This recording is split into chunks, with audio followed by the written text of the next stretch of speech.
Bonjour, fin 2011, il n'y aura plus d'adresse IP de disponible. Est-ce la fin d'Internet pour autant? Bien sûr que non. On a prévu l'après, et l'après c'est l'IPv6.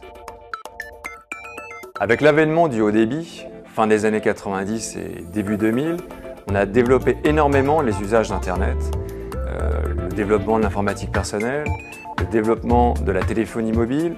Tous ces réseaux-là communiquent par Internet, le machine-to-machine, qui est une technologie assez récente mais qui va se développer de plus en plus, les objets communicants. Tout cela va faire en sorte qu'on aura besoin de beaucoup plus d'adresses IP qu'aujourd'hui. Et aujourd'hui, le protocole IPv6 permet tout ça. Déjà, petit rappel sur ce qu'est l'IPv4 et les adresses IP en général. Les adresses IP sont un peu comme les numéros de téléphone. Ils servent à identifier de manière unique les utilisateurs d'Internet. Pour la numérotation téléphonique, quand on n'avait pas prévu suffisamment d'adresses pour tout le monde, on a augmenté le nombre de chiffres et on est passé de 7 chiffres à 8 chiffres et maintenant on est à 10 chiffres. Avec les adresses IP, malheureusement, ça ne se passe pas de la même façon et il a fallu repenser complètement le système. Avec les adresses IPv4, on est limité à 4,2 milliards d'adresses IP, ce qui suffisait pour les besoins de l'époque et ce qui suffit encore à peine pour les besoins d'aujourd'hui, mais d'ici 2011, on aura besoin de beaucoup plus d'adresses IP et on va arriver à une pénurie des adresses actuelles.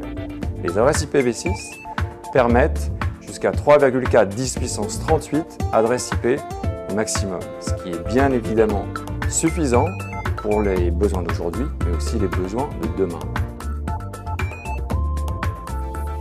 À l'exception de Nerim, peu d'acteurs ont franchi le pas et migré sur l'IPv6.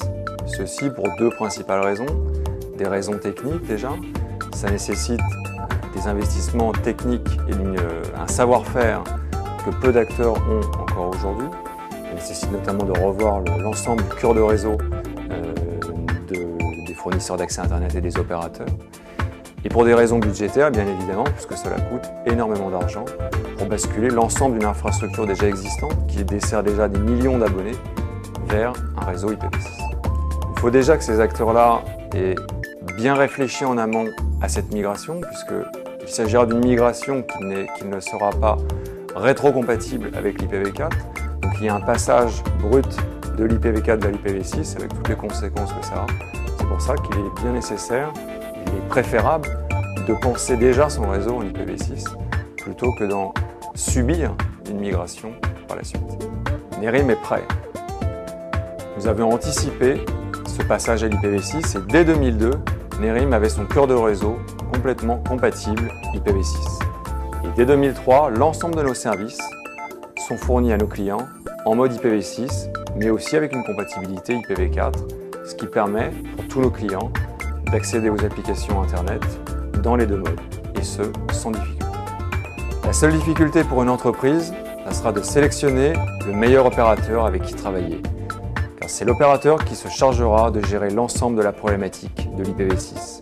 Et à ce titre, totalisant plus de 7 ans d'expérience dans le domaine de l'IPv6, Nerim est l'acteur le mieux placé.